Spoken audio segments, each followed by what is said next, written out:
Ladies and gentlemen, boys and girls, babies in their diapers, welcome to the Tiberius Show with your host, Tiberius Boy. That's me, Tiberius. Today, we're going to talk about some very awesome stuff. We have a video game about natural disasters, a book about ancient history, and we have a totally awesome guest. Today we have the one, the only, the amazing Ethan Brown. Thank you for having me. What a great introduction. You're welcome. And Ethan is an expert on environmental analysis and runs a podcast called The Sweaty Penguin. That's right. Well, today we're going to start off with the video of the week, and this is going to be a whirlwind. And now it's time for the video game of the week.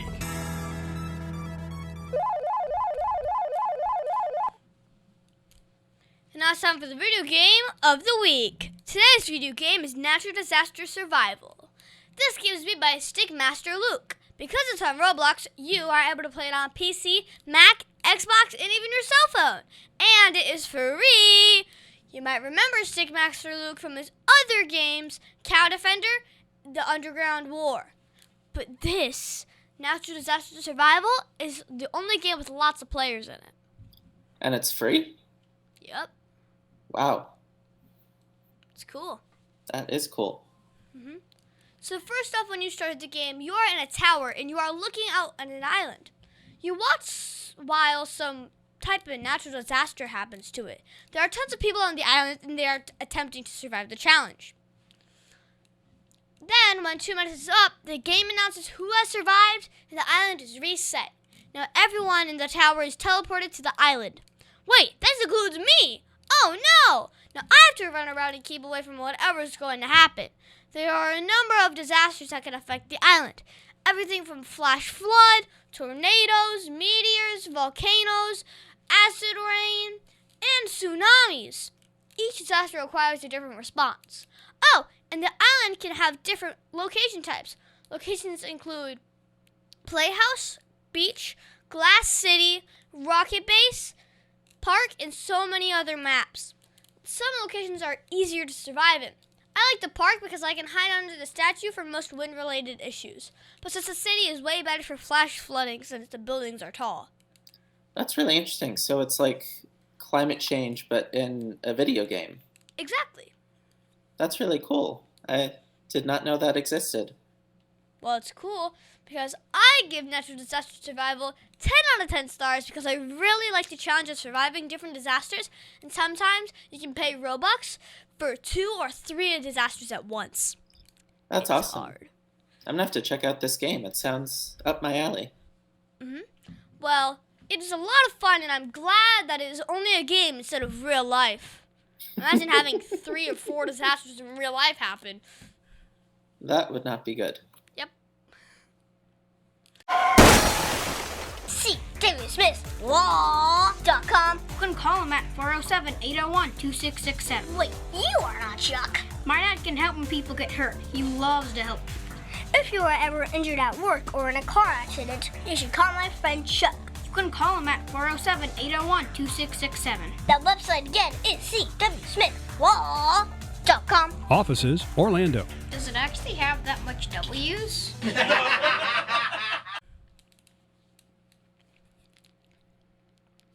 And now it's time for the book of the week, Questions and Answers Ancient History.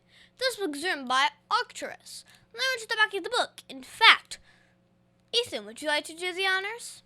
I would love to. Did you know the first Olympic Games were held in Greece 776 BC in the ancient city of Olympia?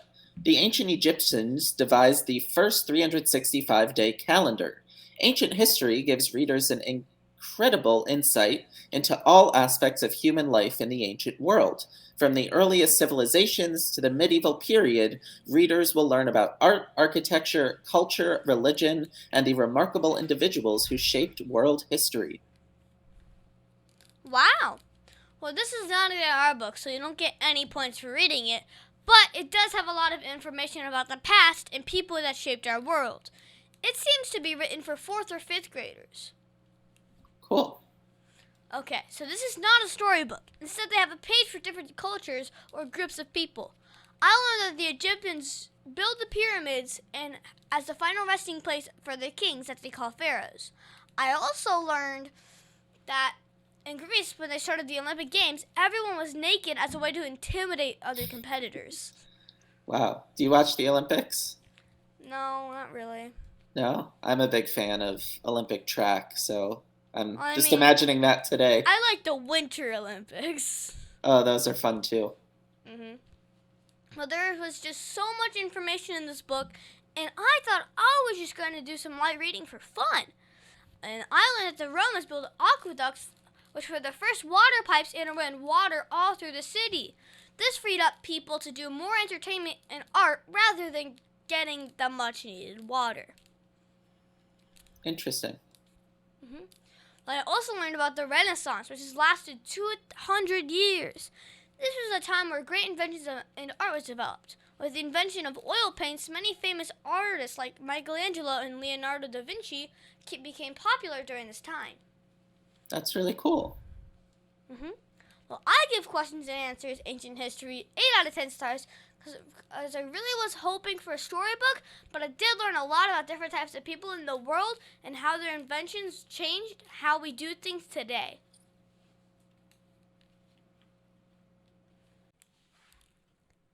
Now it's time for an interview of an interesting person. Today's guest is going to be so much fun. So today we have no one, the only, the amazing Ethan Brown. Oh, thank you. When you say that, I feel like there's tons of people applauding. I need to learn how to do that introduction from you. Well, you're welcome. And Ethan is an expert on environmental analysis and runs a podcast called The Sweaty Penguin. That is what I do. Wow. So first off, how are you enjoying being on the show? Oh, it's been a lot of fun. It's definitely one of the higher production value shows I've ever been on, so fun to get a glimpse of behind the scenes. Okay, you are listed as an environmental analyst turned podcast host. So first, can you define an environmental analyst for my listeners? Sure. Well, actually, I got my college degree in what was called Environmental Analysis and Policy. And so we did a lot. We first learned about the science about the environment, how all the animals and plants and systems all work together. But then we learned about policy. We learned about economics. We learned about the ways to actually manage the environment. So there are people out there who do that kind of thing for a living. That's not necessarily what I do now. I'm more of an environmental communicator. So I host my podcast. I'll come on to shows like yours, and I'll talk about what's going on in the environment. And that I find really fun. So how did you get interested into this field of work? So around high school, maybe, I was learning about climate change, and I thought it was really scary. I thought it was overwhelming, but I wasn't finding it interesting or fun, but I felt like it was really important. So I was motivated going into college to maybe take some courses on it and try to learn more about it. And that was where I started to find that what I found interesting was not necessarily the being out in nature, but more actually diving into a lot of the complicated debates and nuance and critical thinking. And that sort of formed my brand of communication that I do now. So how long have you been working in the world of environmental communication? I would say since my freshman year of college, which was 2017. I started my podcast in 2020 during the COVID quarantine. That was my quarantine project, and it turned into a pretty real thing. We've done over 100 episodes now. So yeah, I feel like I'm just getting started. Wow. So why did you decide to use humor to talk about climate change? I think since climate change can be so overwhelming as a topic, it needed something to cut through that. And I do that in a number of ways, but humor has been a big one. I ran my high school and my college satire publications, so they were news websites that were making up funny stories that go on at school rather than real stories. And that was a lot of fun for me. So I had this experience and I decided, why not use that to make climate change more fun? Cool. Now, the name of your podcast is The Sweaty Penguin. Can you tell me how you came up with that name? My dad actually thought of the name, and he always says I'm allowed to keep it and use it as long as I give him credit for it at every opportunity. So I am doing that now for him. But I think the name was supposed to be something that was funny, a little cheeky, and also put an image related to climate change in people's heads. And I think that was just a perfect name. Mm-hmm. Well, what is the best part about being an expert environmental analyst? I think that I really enjoy being able to talk to people who don't know as much about climate change, who haven't had the opportunity to study it, and really try to break it down in a way that's understandable, in a way that's digestible, and in a way that isn't overwhelming. I love having conversations with friends, with strangers about these issues, and I'm glad that my podcast gives me a platform to be able to do that and not seem like a wacky person. Mm-hmm. So how long does it take for you to put together one of your shows? So I have a team of about 10 people, and each episode, there's a few months that go into it. We will interview the expert first, so I'll learn about what they do. These professors write these like long, not quite books, but like 30, 50-page papers that are very scientific. So we'll have to sit down and read them, learn what they do, and then talk to them about it in a way that is understandable for the general public, so you or me. And then from there, my team will do a whole bunch of research, put together a draft of the opening monologue. I'll work with that. We have team members who add jokes. I have a team member who edits the episode. So it's a pretty extensive process for each one. Okay, so do you write all your scripts first for the show, or do you just wing with an outline? Everything is scripted for our show. With the interviews, I do write some loose questions, and then I usually ignore them and ask my own questions, but the rest of the show is scripted. So what is the hardest part about being an expert environmental analyst? That's an interesting question. I think making for making this show, it's a lot of work. It's really hard. And I find sometimes I'm just kind of tired and don't want to think about climate change for a day because as much as I try to make it fun, it can be overwhelming. And I don't have the luxury to just turn off the news and not think about it for a bit. So that can be difficult some days. So what is the one thing that when you started to work in this field that you did not expect? I don't think I expected that climate change solutions could also be solutions that help us financially. For example, if you turn off the lights in your house when you leave for the day, that helps the climate because you're using less energy, but that also saves you money because you don't have to pay as much on your electric bill. And that can be extended to all different types of things, whether it's making cars more efficient, making factories more efficient. These things save money while helping the environment. And those are the solutions I love. And I don't think I would have expected that so many solutions fit that framework. Mm-hmm. Now, when I hear about the environment on TV, it is always about how the world is going to end any day now. So how can you sort out the real information about the environment and the dramatic stories that are used to create more views or ratings? Well, I can promise you the world is not ending tomorrow or any day soon. And I personally believe that no amount of climate change would actually cause humans to go extinct or something. What I think the concern of climate change is for people who live on coasts who are vulnerable to sea levels rising, for people who are farmers who are growing food and the climate changes and now they can't grow the same food that they had been growing. There's a lot of people who are uniquely vulnerable to these shifts in climate that I try to understand and try to explain why these issues that affect them ultimately affect all of us, right? We like food, we like all our coastal cities. I know you're in Florida. So we want to understand that nuance. We want to understand that this is a serious issue. But at the same time, I agree with you, and I push this point constantly to the chagrin of other environmentalists sometimes. The world is not ending. We're not all about to drown. It's going to be all right. We just got to get this under control. How does working in this field make the world a better place? Well, I hope it's making the world a better place. I think that if we take action on climate change, and that is in a number of ways, it can have to do with reducing carbon emissions from our energy sources. It can have to do with adapting to things like sea level rise. You can put up giant seawalls and jetties and that kind of thing. There's a lot of ways you can do that. But I think if we take those steps, we end up saving ourselves a lot of money. We end up protecting our health. We end up protecting a lot of people who live in those vulnerable areas I was talking about. So I hope that what I'm doing can help people understand what climate change is all about. And through that, we can start to take some of those steps. Mm-hmm. So what advice would you give to my listeners if they wanted to grow up and work in the environment field?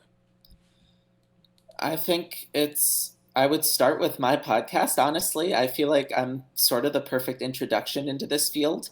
But once you've gotten into it, if you start to like it, if this is something you want to do, then look at everything else you can. Because like you were saying, there are some sources that are kind of a little more doom and gloom than is maybe fair.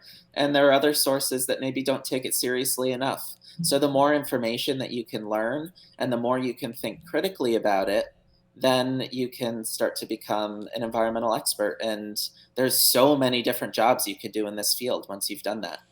Mm-hmm. So what is the one tool that you use most in doing your job?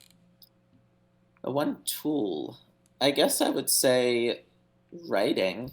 I write my podcast episodes, but I also do a lot of writing on our website, and I do a lot of writing on social media. And I think that being a good writer is really what's allowed me to do what I'm doing.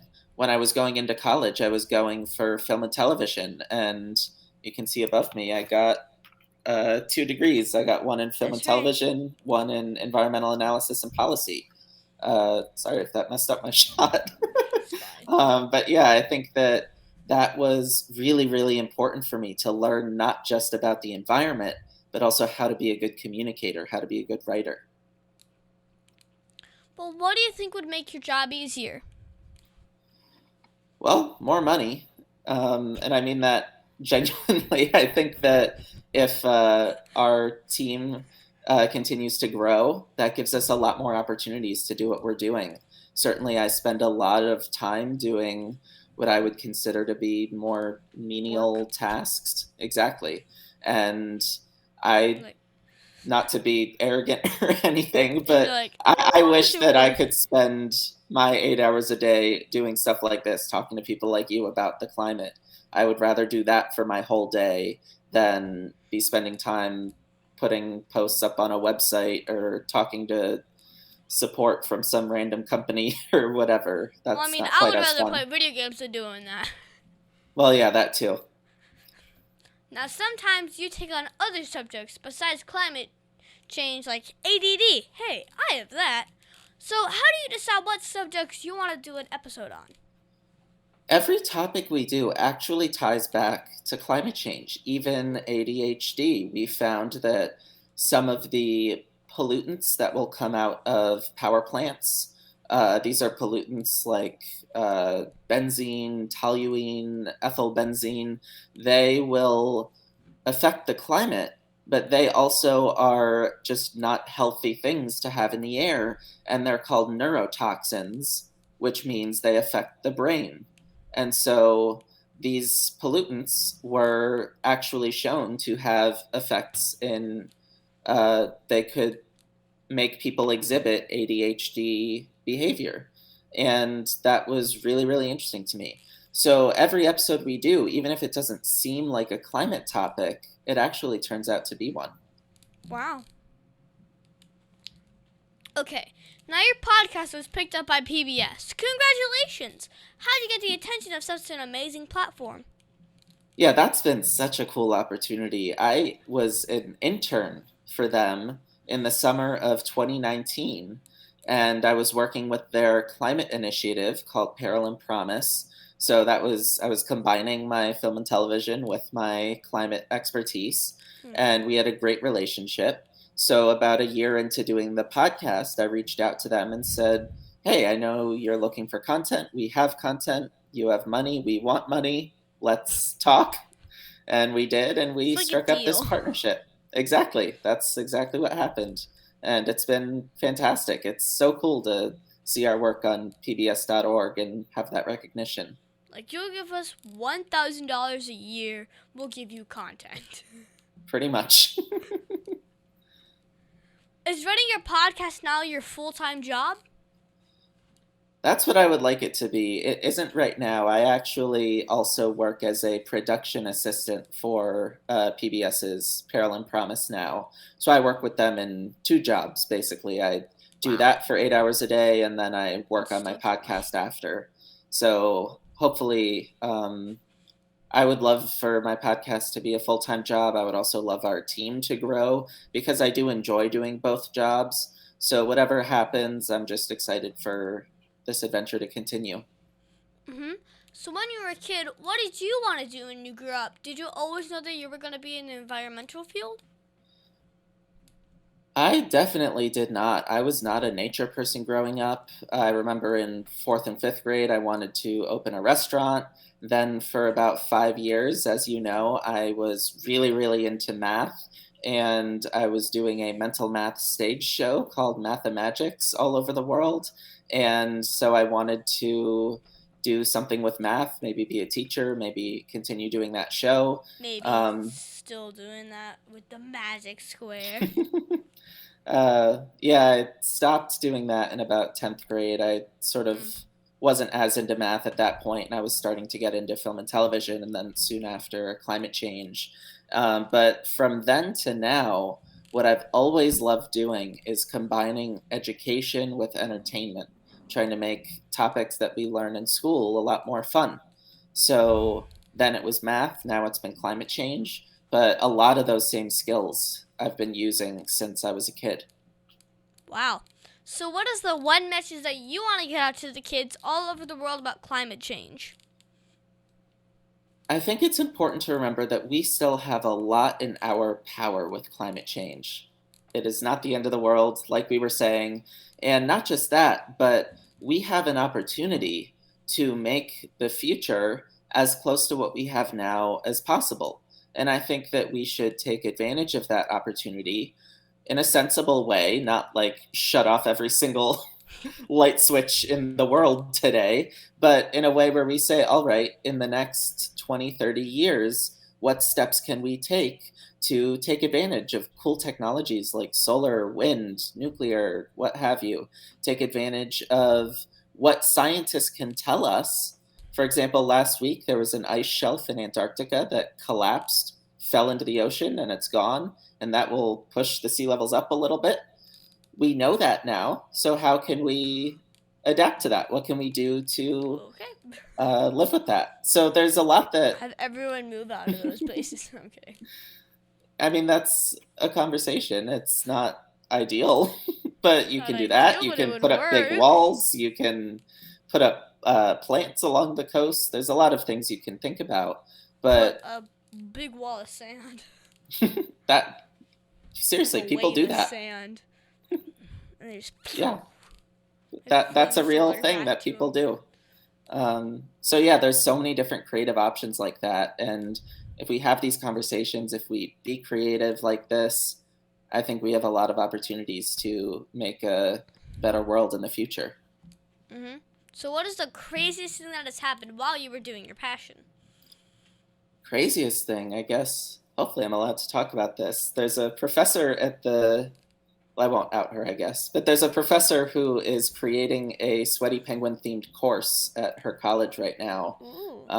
So hopefully that all works out. Very early stages, but that's just so exciting to me to have students get the chance to learn from our podcast and have fun. I wish I had a class like that in college. True. Hopefully you'll get to. So I run a radio show and podcast that talks about God during my Lion Strong segment. How do you include God's message in your work?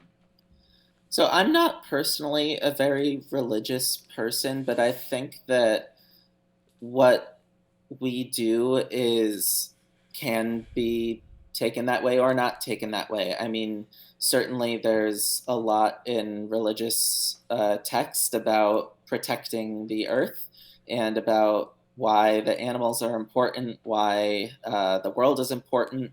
So in that sense, I think whether you're coming at it from that point of view and you say this is a beautiful place and we need to protect it, or you're just coming at it from, for me, it's more about I want the best world for me and for my friends and my family, and I want them to have all the money and health and good fortune that they can have. So, and I mean, maybe that's a little spiritual in itself but yeah, I think whatever angle you come at it from, there's a lot of good reasons to care about the environment. Okay. So what was the biggest mistake you ever made, and how did it change you as a person? The biggest mistake I've ever made? That's an interesting question. I think I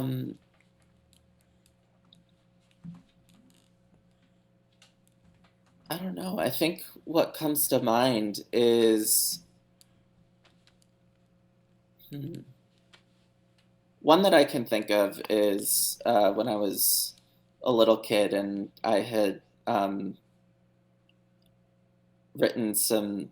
There was a girl whose birthday it was, and my friend kind of pressured me into. We were joking around, and we had written some mean things on her locker, and that was just an awful mistake. That was the only time I've gotten detention in my life in school, and yeah, that was not fun.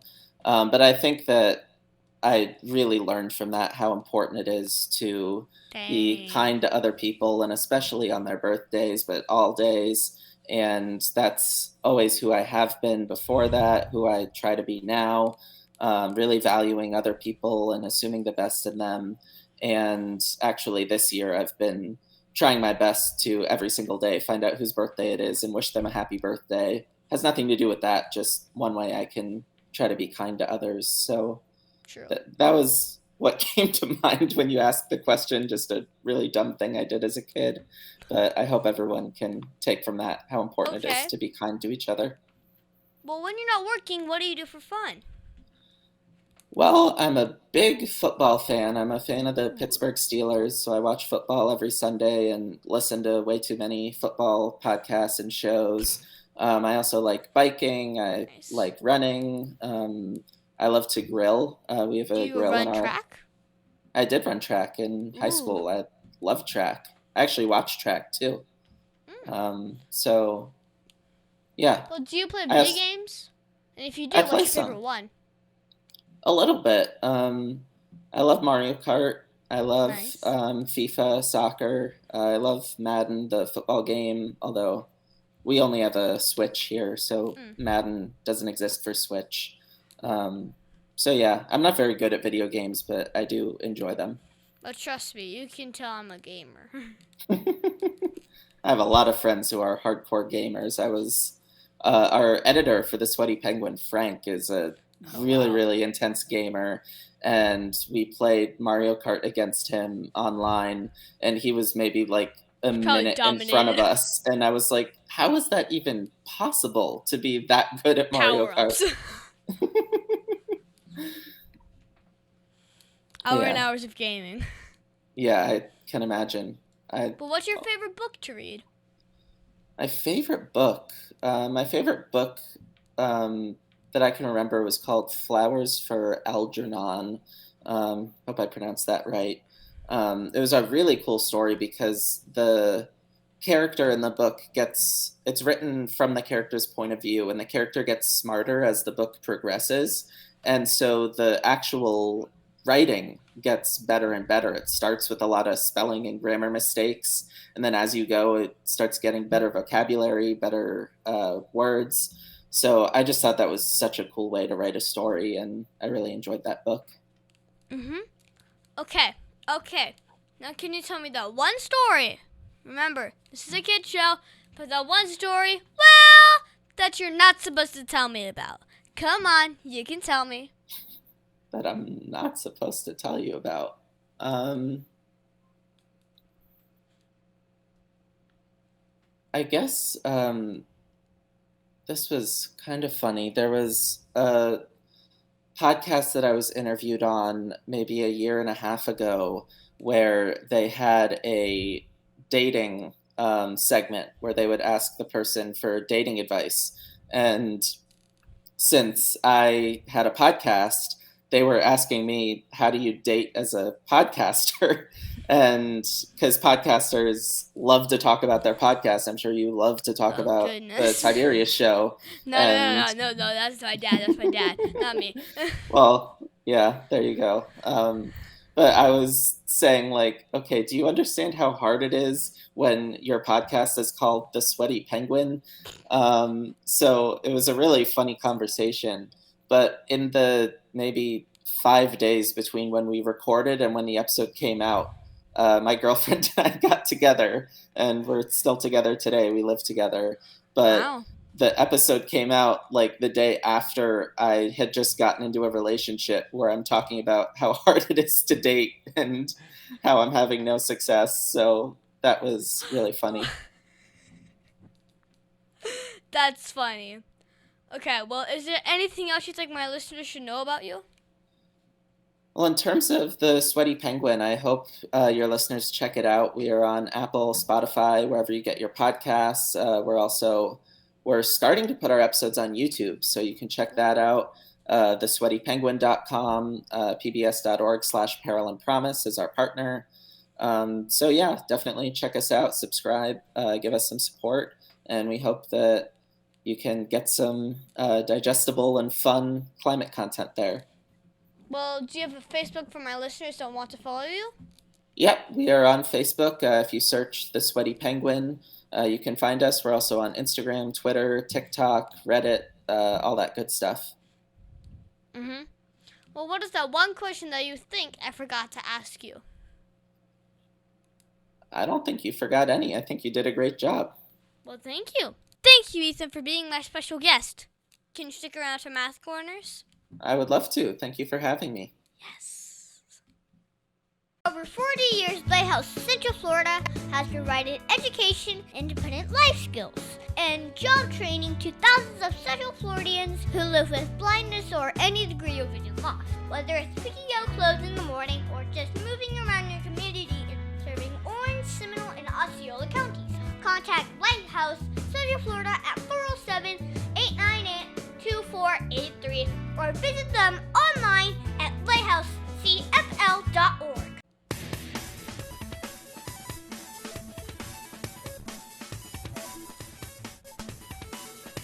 Tiberius' favorite subject, it's Math Corners!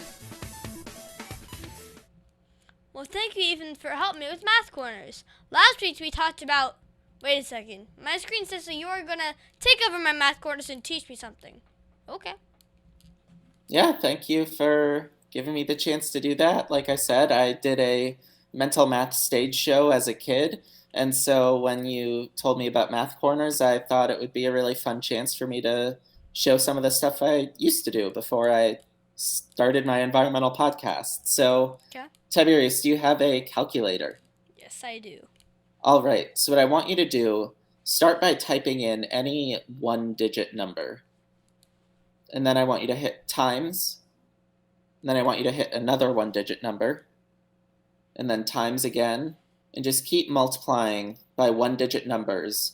So like 8 times 9 times 7 times 4 times 3. Keep going until you get to a really long numbers, like 7, 8, 9 digits. Okay. All right. You have a number? Yes. Okay, so how many digits do you have there? 9. 9. All So I right. have 9 digits in total. 9 digits in total. So what I want you to do, I want you to pick one of the 9 digits, just put that one in your head, and then I want you to read off the other 8 digits, so 8 out of the 9, and I want you to read them in any order that you want. So scramble them up, pick 8 of the 9, and read them out, and I will try to figure out the 9th digit. Okay. 7, 9, 8, 2, 4, 1, 5, 3. Did you leave out a 6? Yes. There we go. Wow. All right. Is that cool? Yeah. Do you want to know how to do it? Yes, please. All right.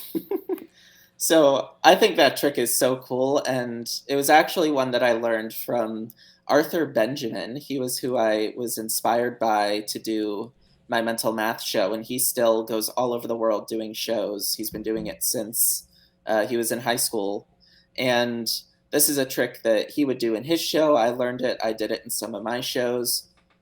The way that it works, have you heard of divisibility before?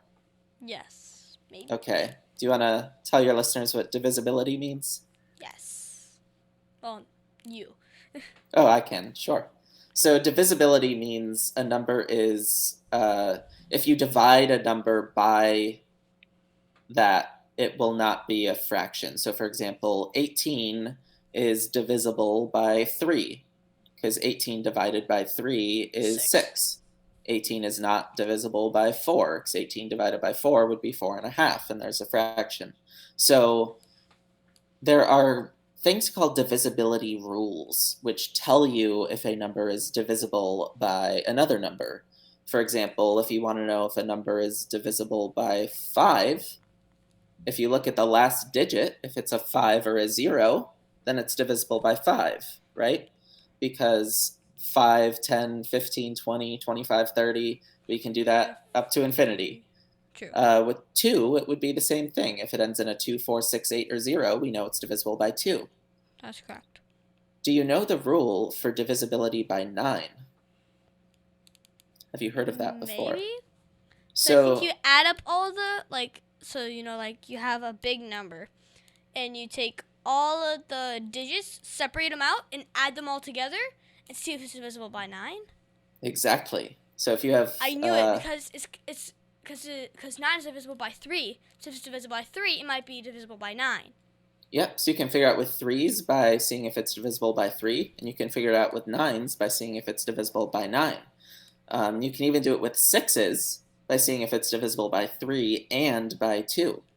So divisibility by 9, if you take like 18, 1 plus 8 is 9, 27, 2 plus 7 is 9, 999, 9 plus 9 plus 9 is 27, which is divisible by 9.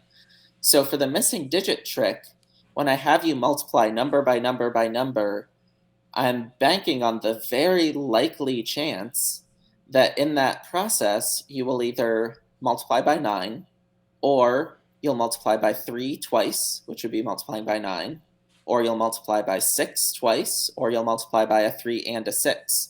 I think there's a 90-something% chance that you'll do that.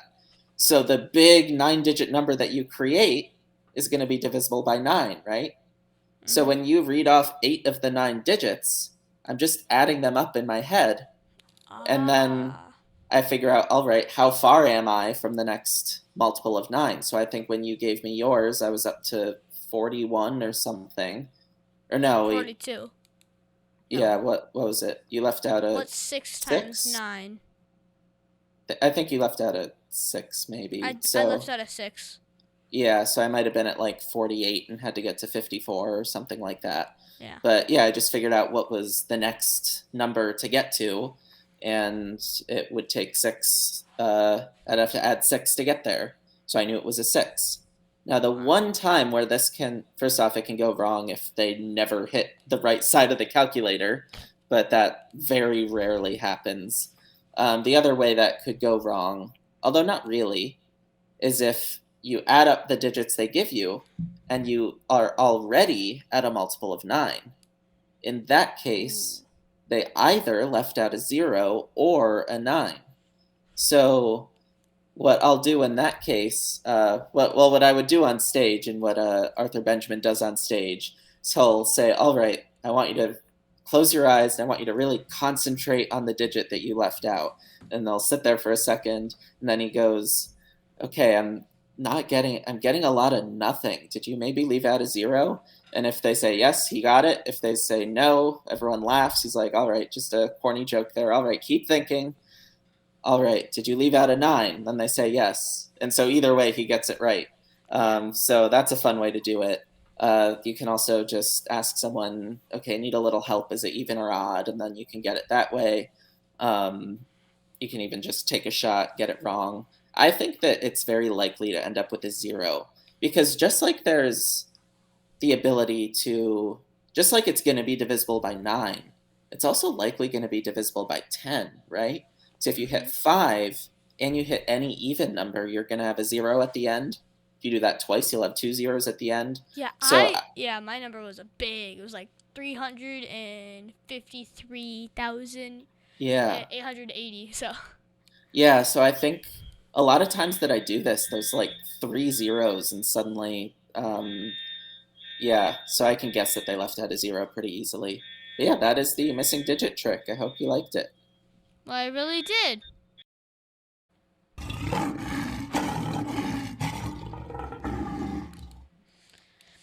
And now it's time for the heart of a lion. As you know, we talk about the qualities of living by the heart of a lion, which stands for leadership, integrity, obedience, and nobility. That was a very scary lion sound. Well, this week we're going to talk about integrity. For me, I think integrity is doing what is right even when no one else is looking. The qualities of integrity is honesty, sincerity, truthfulness, and fairness. Yeah, I agree. Integrity is really, really important to my work, both in the sense of trying to help the world even when no one's looking, but also in the sense of being honest, being truthful, being very well researched, and saying only facts. That's really, really important to what I do. So I'm excited we're talking about it. Mm-hmm. Okay, so a few weeks ago, I was in school, and one of my classmates that I don't really get along with dropped his pencil. He did not notice and was going to leave the classroom. I could have just let him lose his pencil, but I did the right thing and told him about it. He got his pencil, told me that it was not that important anyway, but it was still important to do what is right even when no one wants to. That is absolutely integrity. That sounds really good. So, Ethan, did you see or use integrity at all this week? Yeah, I mean, I use integrity every day, to be honest. It's so integral to what I do. I think one example, we posted an article very recently where we were talking about how to store solar energy. And inside the battery, there was this thing called an inverter. And the inverter converts one type of current to another type of current. And so we had this animation, and the animation said converter on it, and the article said converter. And then one of our team members noticed and said, maybe this should say inverter. And we were looking into it, and it was like, all right, but the inverter is converting, so should we leave it? Should we save ourselves a little work? And I ended up having to make the decision yesterday. Nope, we need to change the animation to say inverter instead of converter. Change the article, so we did that.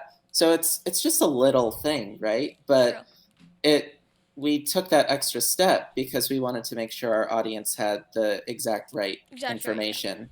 And I think that's really important. And we actually fact check every single episode, where every single fact has to have a source with it. And that's something you probably do in school, or will start to. We do that in our work too. So yeah, that's to me, that's a big part of integrity, is just being factually accurate and valuing that above anything else. Wow. Well, we should always try and be line strong in everything we do, shouldn't we? Yeah, these are 4 great virtues to live by. Mm-hmm. Oak Ridge Gun Range is a family-oriented shooting range that has been in business for over 30 years. They specialize in basic firearm training and offer numerous services such as consignments, gun trades, gunsmithing, and concealed weapon classes. I even got my training for gun safety at Oak Ridge Gun Range. great customer service, and firearm safety is what they do best. So find out more at oakridgegunrange.com.